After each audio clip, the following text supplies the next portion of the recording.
Satu. Haleluya, saudara-saudara, memperingati Jumat Agung penderitaan Tuhan Yesus Kristus terambil dari 1 Korintus 15. Ini biasanya hamba-hamba Tuhan di seluruh dunia memakai ayat ini untuk kebangkitan kita. Demikian ayat 12, jadi bila mana kami beritakan bahwa Kristus dibangkitkan dari antara orang mati, bagaimana mungkin ada di antara kamu mengatakan bahwa tidak ada kebangkitan orang mati? Ayat 13, kalau tidak ada kebangkitan orang mati, maka Kristus juga tidak dibangkitkan. Tetapi andai kata Yesus Kristus tidak dibangkitkan, maka sia-sialah pemberitaan kami dan sia-sia juga kepercayaan kamu.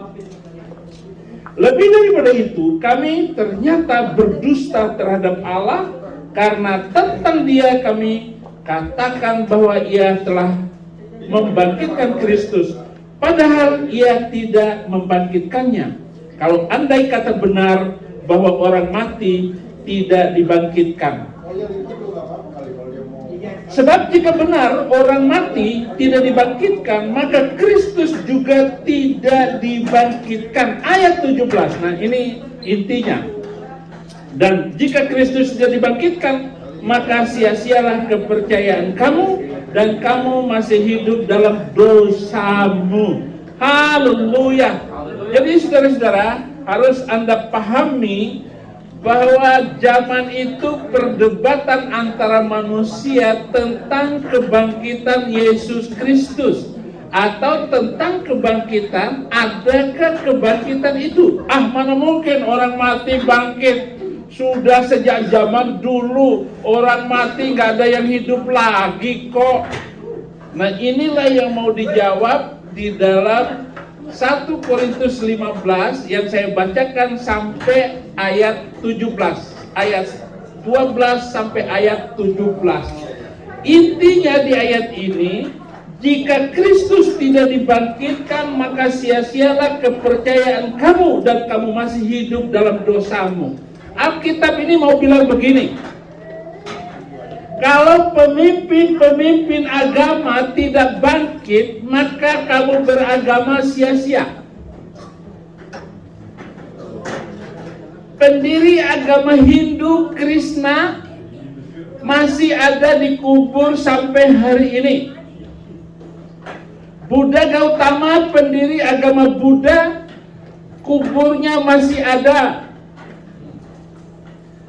Tiap tahun orang pergi ke Mekah, kubur Nabi itu masih ada di Madinah, bahkan sudah ada, masih tetap ada di dalam Masjid Nabawi.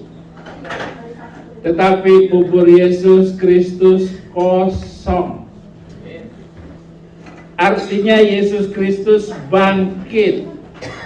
Maka iman kita penuh bermakna, iman kita penuh dengan kebenaran karena Yesus Kristus bangkit. Di dalam surat ke-19 ayat 33, wassalamu ala yauma wulidtu wa yauma amutu wa yauma ub'atsu hayya. Selamat sejahteralah ketika aku lahir, ketika aku bangkit, ketika aku hidup bangkit, ketika aku mati bangkit hidup kembali. Jadi Yesus Kristus bangkit hidup kembali. Al-Quran mengaku, Alkitab juga mengaku Yesus bangkit hidup kembali. Itulah sebabnya saudara-saudara, orang yang beriman karena Yesus Kristus itu berbeda dengan orang yang beriman dalam agama manapun. Kenapa? Karena Yesus hidup kembali. Pemimpin-pemimpin agama itu masih ada di kuburnya. Nah, di ayat 17, jika Kristus tidak dibangkitkan, maka sia-sialah kepercayaan kamu dan kamu masih hidup dalam dosamu. Artinya Yesus bangkit hidup kembali segala orang yang tertimpa dosa, orang yang tertimpa kemalangan karena kesalahan-kesalahan mereka telah diampuni dan dimaafkan. Berbeda jauh langit dan bumi orang-orang yang beragama Kristen dengan orang yang beda agama dengan kekristenan.